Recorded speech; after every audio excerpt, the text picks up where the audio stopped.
디도서 2장 11절에서 14절 말씀. 모든 사람에게 구원을 주시는 하나님의 은혜가 나타나 우리를 양육하시되 경건하지 않은 것과 이 세상 정욕을 다 버리고 신중함과 의로움과 경건함으로 이 세상에 살고 복스러운 소망과 우리의 크신 하나님 구주 예수 그리스도의 영광이 나타나심을 기다리게 하셨으니 그가 우리를 대신하여 자신을 주심은 모든 불법에서 우리를 속량하시고 우리를 깨끗하게 하사 선한 일을 열심히 하는 자기 백성이 되게 하려 하심이라. 아멘.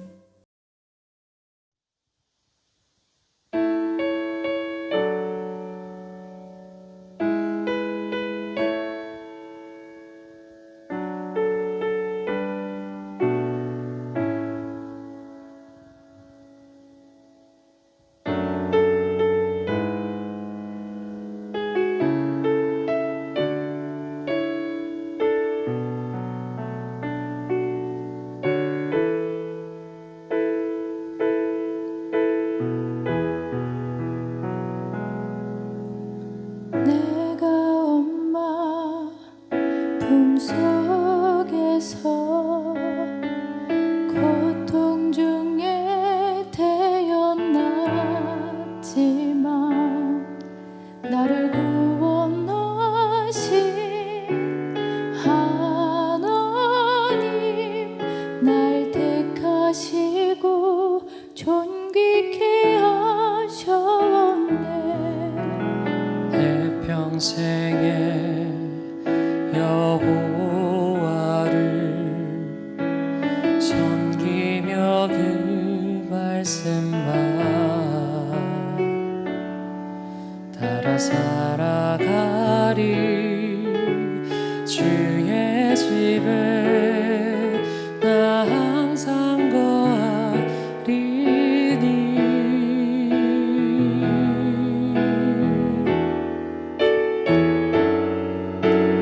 원컨대 주께서 나에게 복에 복을 더하사 나의 지경을 넓히시고 주의 손으로 나를 도우사 나로 환난을 벗어나 근심이 없게 하옵소서.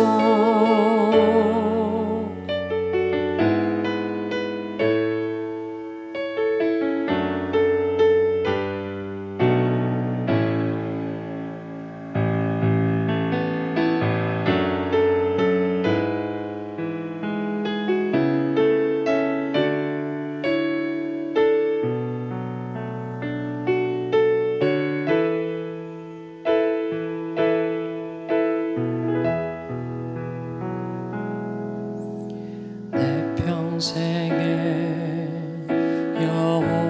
여호와를 섬기며 그 말씀만 따라 살아가리. 주의 집에 나 항상 거하리니.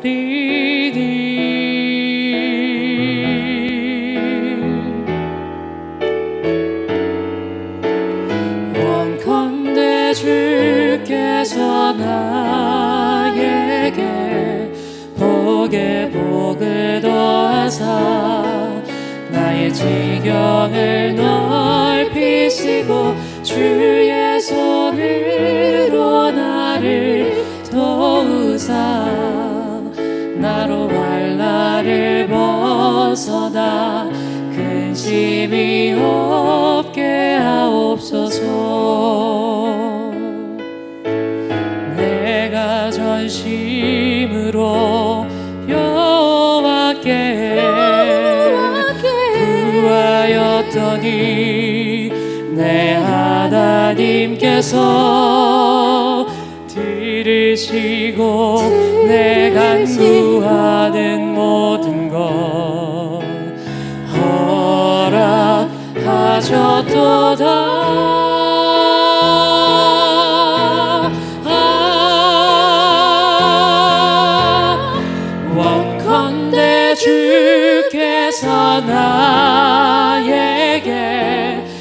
복에 복을 더하사 나의 지경을 넓히시고 주의 손으로 나를 도우사 나로 환난을 벗어나 근심이 없게 하옵소서.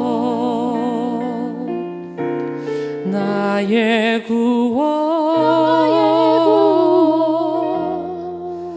주님이여.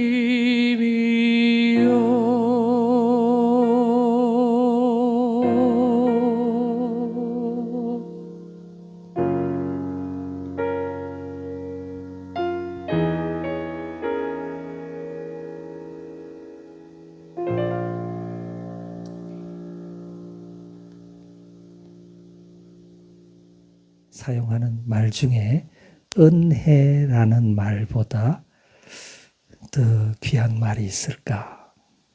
이 은혜, 우리는 은혜로 지금까지 이렇게 살아왔습니다.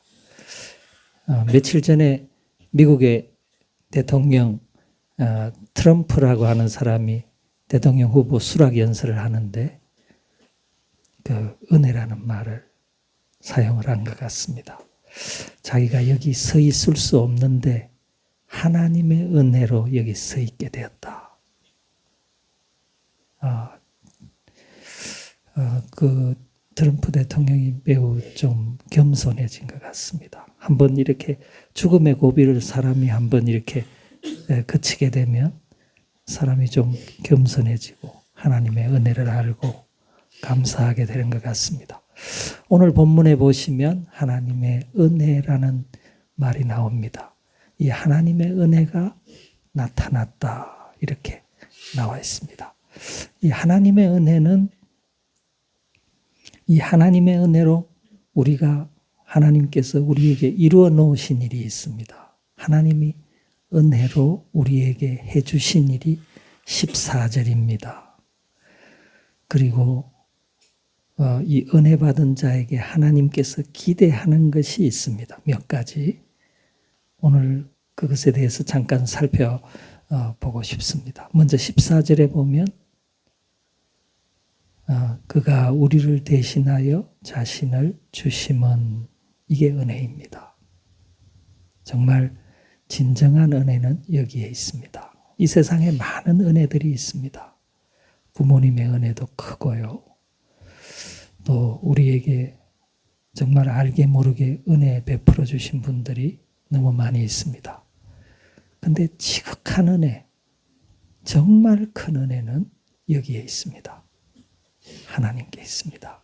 하나님의 은혜, 예수 그리스도, 우리의 크신 하나님, 예수 그리스도께서 우리를 대신해서 자신을 주셨다.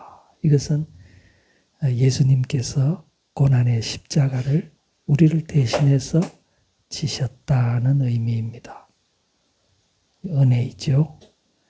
예수님께서 십자가를 지심으로 우리에게 이루어진 일들이 있습니다. 그게 이제 14절에 보면 첫 번째, 모든 불법에서 우리를 속량하셨다라고 나와 있습니다. 여기 속량이라는 단어가 중요한 단어죠. 속량. 한문으로 이 죄를 속하다 할 속이고, 양은 이 자유면이 이 선량한 사람, 이 좋게 만들다 하는 양입니다. 그래서 이 속량이라는 말은 대가를 지불하고 우리를 풀어놓으셨다, 해방시켜서 우리를 구원하셨다 하는 뜻이 속량입니다. 이 옛날 성경에는 우리가 가지고 있는 이 성경을 개역 개정판 성경이라고 말하는데, 얼마 전에 사용했던 개역 성경에는 이 속량이라는 말을 구속이라고 그렇게 되어 있습니다. 모든 불법에서 우리를 구속하시고 이렇게 나와 있습니다. 그래서 이 구속이라는 단어는 사람이 오해하기가 쉽습니다. 구속이라고 하면 우리의 신체적인 어떤 자유를 제한하는 것을 사람들이 구속이라고 보통 이야기를 합니다. 구속한다. 근데 그런 뜻이 아니고 성경에서 여기 나와 있는 개역 성경에서 나와 있는 구속이라는 말은 구원할 구자와 속죄할 속자입니다.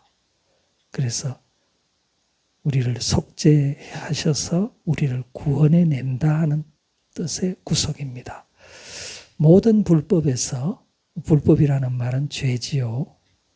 죄와 그 죄로 인해서 파생되는 모든 불행한 결과에서 우리를 건져주셨습니다. 이건 놀라운 사실입니다. 이것은 하나님께서 우리의 눈을 열어주셔야 됩니다. 성령님께서는 우리를 깨닫게 하십니다. 하나님께서 우리에게 얼마나 귀한 것들을 주셨는지를 깨닫게 하시는 분이 성령님이십니다. 우리를 죄에서 속량하시고 두 번째, 우리를 깨끗하게 하사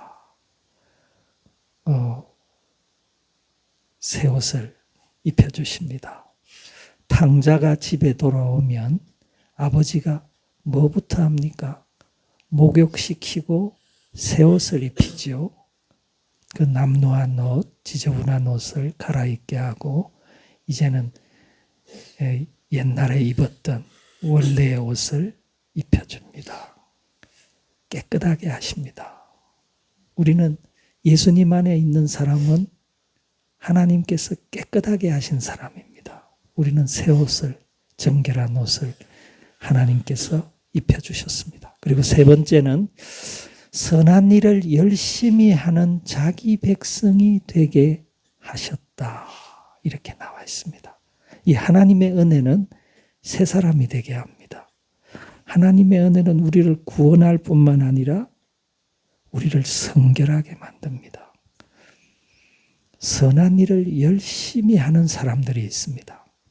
뭐가 선한 일입니까? 동기가 선한 일이 선한 일입니다. 동기가 선하다는 말은 무슨 말입니까?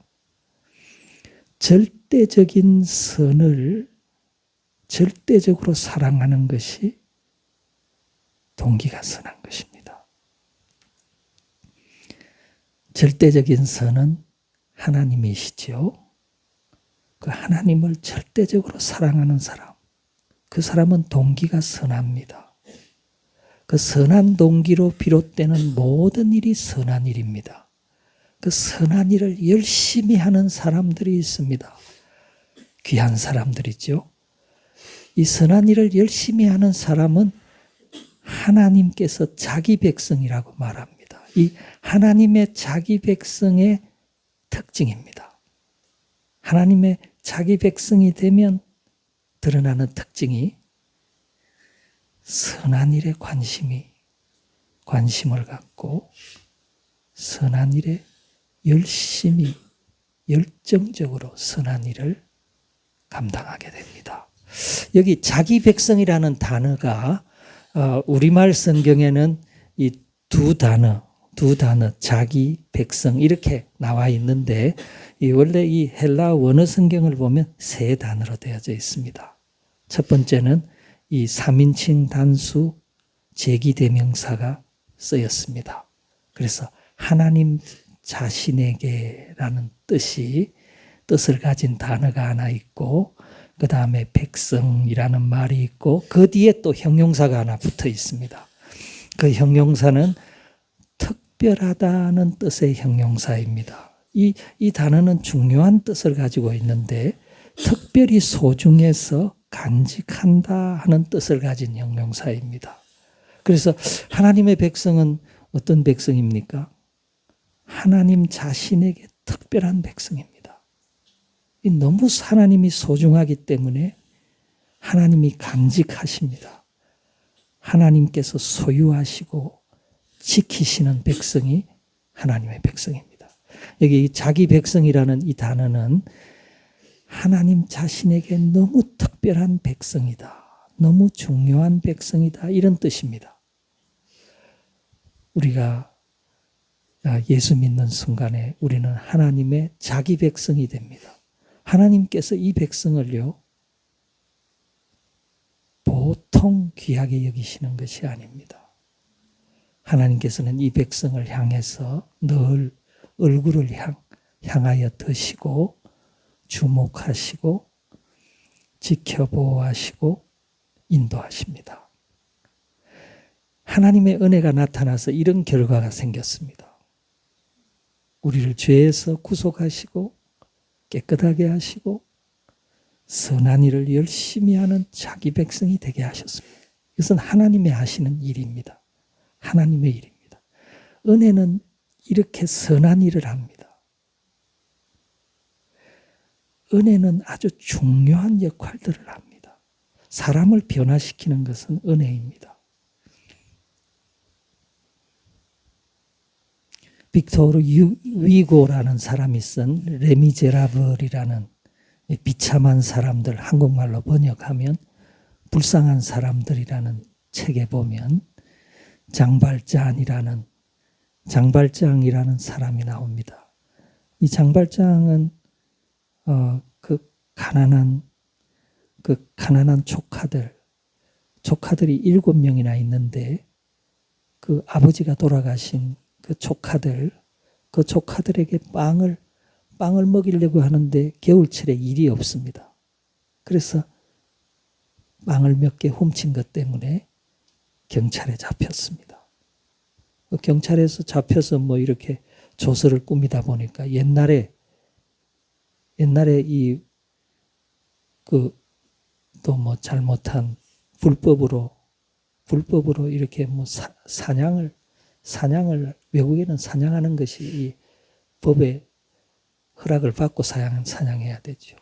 불법으로 또 사냥한 그런 또 잘못이 드러나가지고 빵 하나 훔친 사람한테 5년형을 선고를 합니다. 그래서 5년 동안 감옥에 있을 수가 없어서 조카들이 굶어 죽으니까 탈옥을 합니다. 또 한 번 탈옥을 하고 또 탈옥을 하고 4번을 탈옥을 해서 19년을 빵 하나 훔친 것 때문에 19년을 살다가 감옥에서 나왔습니다. 감옥에서 나온 세상은 모든 것이 달라졌습니다. 자기를 먹여서 살릴 뭐 어떤 일자리도 없고 그 배고픔에 굶주려 있는 장발장을 불쌍히 여긴 미리엘이라고 하는 주교가 있었습니다. 이 주교가 장발장을 집으로 들어오기 위해서 잠을 재워줍니다. 그리고 음식을 먹여줍니다. 허겁지겁 음식을 먹고 거기서 모처럼 편한 잠을 잤는데 잠에서 깨어보니 자기 주변에 아주 탐나는 물건들이 있었습니다. 그래서 그 탐나는 물건들을 집에 가방에 넣고 그거 팔아가지고 또 생활하기 위해서 그 미리엘이라는 주교 은혜를 베풀어준 그 주교의 물건을 훔쳐서 도망을 칩니다. 그래서 이 감옥에서 나온 사람은 표시가 나죠. 경찰이 잡았습니다. 너 이 물건 어디서 났어? 그래서 추궁을 하다가 이제 미리엘 주교의 집으로 경찰이 주교님, 이거 여기서 이 사람이 훔친 건 맞죠? 그때 이 미리엘이라고 하는 사람이 상황을 파악하고 그 경관에게 이렇게 얘기합니다. 그거 맞습니다. 그 내가 이 사람한테 준 겁니다. 이거는 안 가져갔네. 은 10기만 가져갔고 요 촛대도 내가 줬는데 이거 빠뜨리고 갔네 하면서 촛대를 줍니다. 그 경관은 아주 의안이 벙벙해져서 그랬느냐고 하면서 돌아갔고, 이 장발장이 언제부터 변화되느냐? 그 주교의 그 은혜 받은 그 순간부터 장발장이 변화가 됩니다. 아마 이 미리엘이라고 하는 주교가 이 사람 우리 거 훔쳐간 거 맞아요. 그 말 한마디 했으면 장발장의 생애는 끝났을 겁니다. 감옥에서 끝났을 겁니다. 감옥에서 비참하게.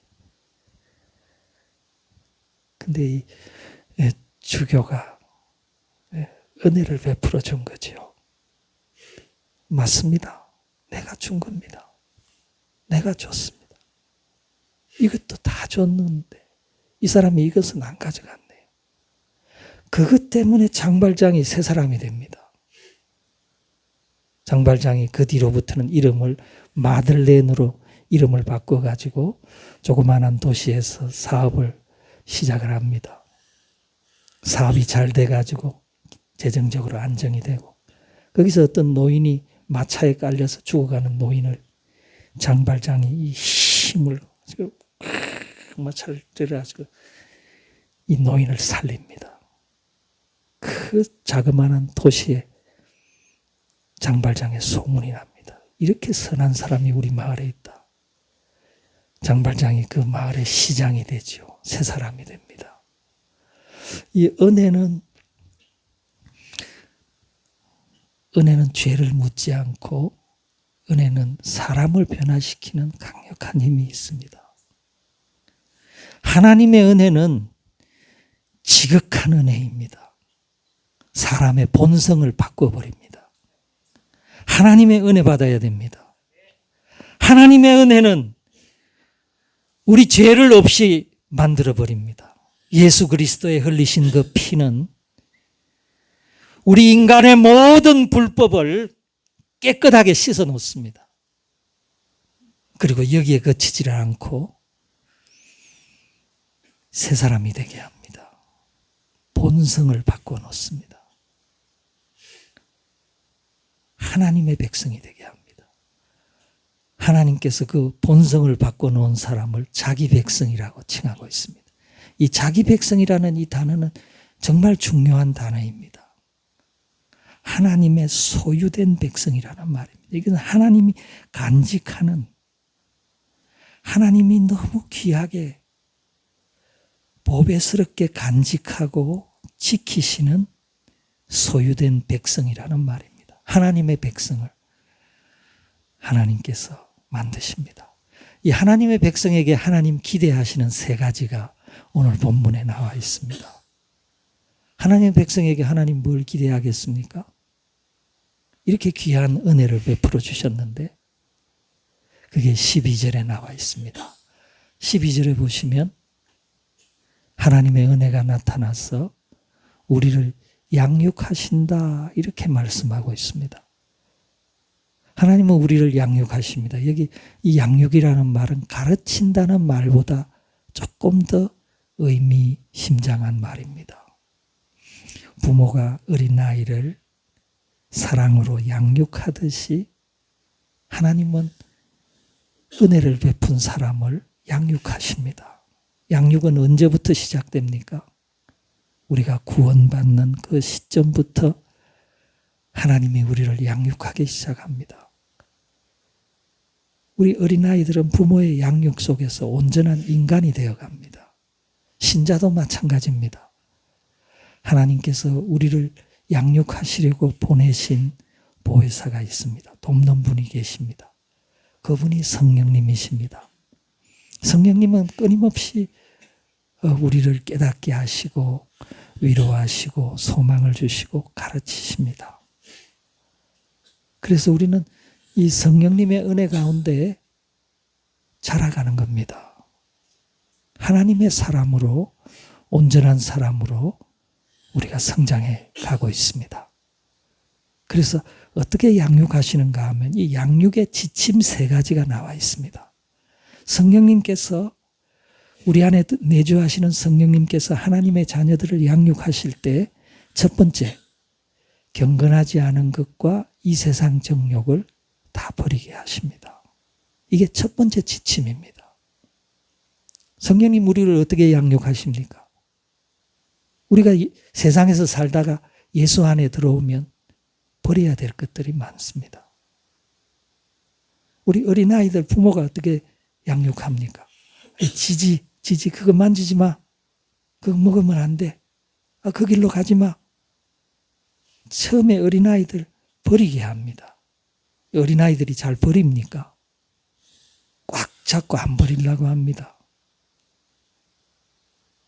그 과정에서 성령님께서 그 사람을 깨닫게 하시고 정말 귀한 것이 무엇인지, 너의 신분이 어떻게 변화되었는지, 그게 얼마나 위험한지, 이 세상이 얼마나 추악한 세상인지, 얼마나 불경건한 일들이 많은지, 얼마나 이 세상에 우리를 걸려 넘어지게 하는 것이 많은지를 끊임없이 깨닫게 하시는 분이 성령이십니다. 그래서 이 성령의 음성을 잘 따라가는 사람은 버립니다. 버리기 시작합니다. 하나하나 버립니다. 추한 것들이 자꾸 떨어져 나갑니다. 이게 신자의 성화 아닙니까? 이 성령님은 우리를 양육하고 계십니다. 버리게 하십니다. 합당치 못한 것들, 버려야 될 것들이 많습니다. 아낌없이 버려야 됩니다. 사도 바울처럼 버려야 됩니다. 배설물처럼 버렸다고 했습니다. 그렇게 좋아하던 것을, 그렇게 신뢰하고, 그렇게 그거 없으면 못 살 것처럼 여기던 것을 배설물처럼 버렸다고 했습니다. 버려야 됩니다. 버려야 삽니다. 성령님께서 우리 안에 내주하시는 성령님께서 첫 번째 양육의 지침은 버리게 하십니다. 그거 합당하지 않으니까. 구원받은 하나님의 사람들에게는 합당하지 않는 것들이 있습니다. 이 세상 사람들 얼마나 경건하지 않습니까? 얼마나 하나님 앞에 모독적인 삶을 삽니까? 얼마나 예배를 경홀히 여깁니까? 얼마나 하나님 앞에 불순하게 행동합니까? 이런 것들은 합당하지 않습니다. 하나님의 백성에게 이게 합당하겠습니까? 이거 버려야 됩니다. 그리고 이 세상 정욕을 버려야 됩니다. 이 세상의 추한 정욕들, 세상 사람들은 이것에 파묻혀 살아갑니다. 우리가 예수님 알기 전에 우리도 이것 속에서 살았습니다. 세상의 사람들이 갖는 탐심, 탐욕, 정욕, 육신의 정욕, 안목의 정욕, 이생의 자랑, 세상 사람들이 추구하는 것들이 있죠. 이런 것들 다 버려야 됩니다. 버리게 하십니다. 그 버려라. 좋은 부모는 어린아이들에게 어느 위험한 것, 더러운 것, 합당하지 않는 것, 너 그거 버려라. 그리 가면 안 돼. 그거 먹으면 안 돼. 그거 취하면 안 돼. 그게 좋은 부모입니다. 우리 성령님께서는 우리를 양육하고 계십니다. 자기 백성은 성령님께서 자기 백성으로 온전하게 세우시기 위해서 끊임없이 양육하십니다. 버리게 하십니다. 두 번째 뭡니까? 두 번째 보면 이제는 취하게 합니다. 가지게 합니다. 뭘 가지라는 겁니까? 12절에 보면 신중함과 의로움과 경건함으로 이 세상에 살아라고 하십니다. 이게 자기 백성, 하나님의 백성에게 하나님께서 두 번째로 기대하는 겁니다. 이 신중함이라는 이 단어가 중요한 단어입니다. 이 우리가 디도서 2장 전체를 디도서 2장 2절, 디도서 2장 5절, 디도서 2장 6절, 디도서 2장 12절 다 신중이라는 말이 나옵니다. 디도서 2장 2절에 보면 늙은 나이 많은 남자들에게 신중하라고 얘기합니다. 디도서 2장 5절에 보면 나이 많은 여자들, 젊은 여자들, 여자분들에게 신중하라고 얘기합니다. 디도서 2장 6절 젊은 남자들에게도 신중하라고 얘기합니다. 이 신중하라는 말이 중요한 단어입니다. 오늘 여기 구원받은 하나님의 자녀들 어떻게 살아야 됩니까? 어떤 모습으로 살아야 됩니까? 주님 우리에게 뭘 기대하십니까? 신중하게 살 것을 기대합니다. 이 신중이라는 말 속에는 자제하다는 의미가 내포되어져 있습니다. 우리가 적절한 삶, 우리가 정말 합당한 온건한 삶을 살려면 자제해야 됩니다.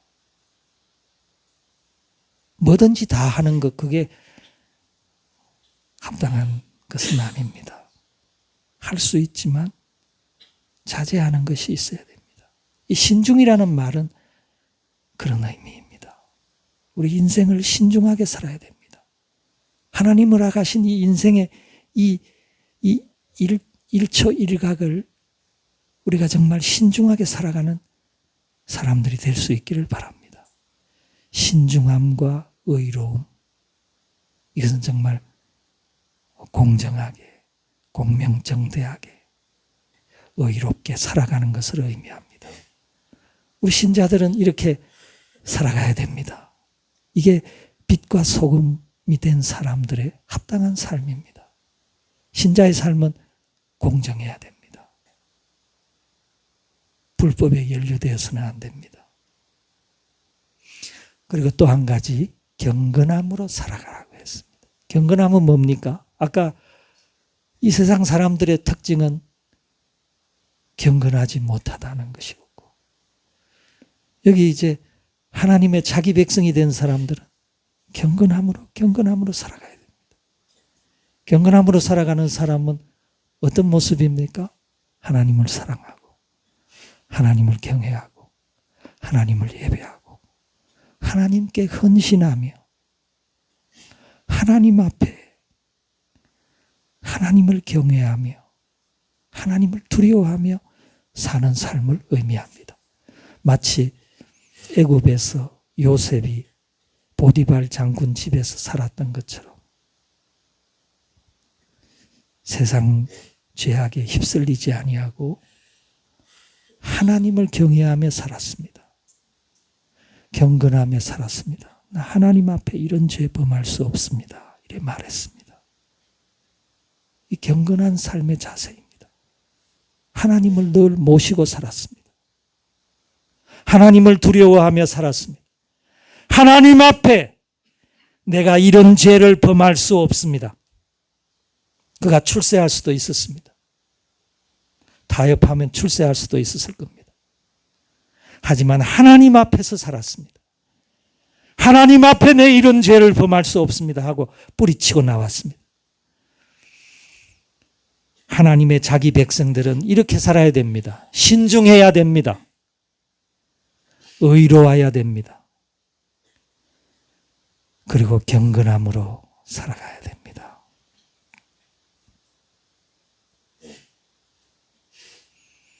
그리고 또 한 가지가 남았습니다. 이 하나님의 자기 백성에게 하나님께서 기대하시는 것이 13절에 나와 있습니다. 뭘 기대하고 계시겠습니까? 하나님이 자기 백성으로 삼으신 사람들은 이렇게 되기를 좀 기대하고 계십니다. 13절 한번 띄워주십시오. 복스러운 소망 가운데 살기를 하나님께서 기대하십니다.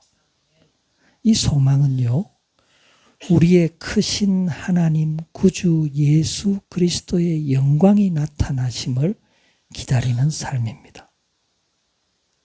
우리는 좀 예수님을 기다리며 살아야 됩니다. 우리는 이 땅에서 모든 것 다 누릴 생각하지 말고 주님 앞에서 주님의 그 인정과 주님의 칭찬과 그 주님께서 베풀어 주시는 그 은혜를 사모하고, 우리는 주님을 좀 정말 주님을 사랑하고 주님을 학수고대하고 주님을 열망하며 복스러운 소망 가운데 우리가 살아가야 될 줄 믿습니다. 이 소망이 있는 사람이 인내할 수 있습니다. 우리 예수님도 십자가를 지실 때에 앞에 있는 즐거운 소망을 보고 인내하셨다고 했습니다. 우리 성도들도 소망이 있어야 됩니다. 소망이 없는 성도들은 이 길을 잘 걸어갈 수 없습니다. 늘 성도들은 복스러운 소망, 주님 안에서 우리가 누리게 될 하나님께서 우리에게 주실 그 복된 소망을 바라보고 그 소망 가운데 기뻐하고 그 벅찬 기쁨을 가지고 이 길을 걸어가야 될 줄 믿습니다. 이 소망, 우리가 어린아이를 키울 때도 아이들에게 부모님들은 소망을 주지요. 너 이렇게 인내해봐. 너에게 좀 힘들지만 너 이렇게 해봐. 그러면 네가 너에게 얼마나 기쁜 일이 기다리고 있는지 몰라. 착한 아이들은 부모의 말을 믿지요. 그리고 소망을 품습니다. 그리고 꾹 참습니다. 이 공감 능력, 감성 지수가 높은 아이들은요, 부모의 말을 듣고 잘 참는다고 합니다. 왜냐하면 자기를 사랑하는 부모가 비전을 보여주니까, 이렇게 하면 되겠구나. 꾹 참습니다. 그런 아이들이 훌륭한 자녀가 됩니다. 우리가 어린아이들 키울 때도 이렇게 양육하죠. 버리게 하고, 좋지 않은 것은 버리게 하고, 부모 말을 들어야 되는 겁니다. 그리고 정말 좋은 것을 자녀에게 권하지 않습니까? 너 이거 먹어야 된다. 너 이렇게 해야 돼. 너 이걸 입어야 돼. 너 이렇게 살아야 돼. 그 말 순종하는 자녀가 복된 자녀입니다. 그리고 부모는 자녀에게 소망을 줍니다. 너 지금 좀 힘들지? 그래, 나도 알아. 그리고 희망을 주고 용기를 주고 복스러운 소망을 품게 합니다. 지금 내가 좀 힘들지만 내가 이겨낼 수 있어. 그리고 그 어려운 길을 잘 견디는 아이들이 정말 착한 아이들이죠. 부모는 자녀들을 이렇게 온전한 사람으로 만들어갑니다. 우리 하나님께서도 하나님의 은혜가 나타나서 우리를 양육하고 계십니다. 하나님의 자기 백성으로 오늘 하나님께서 우리에게 기대하시는 이런 삶을 잘 살아가시는 저와 여러분이 되시기를 주님의 이름으로 축복합니다.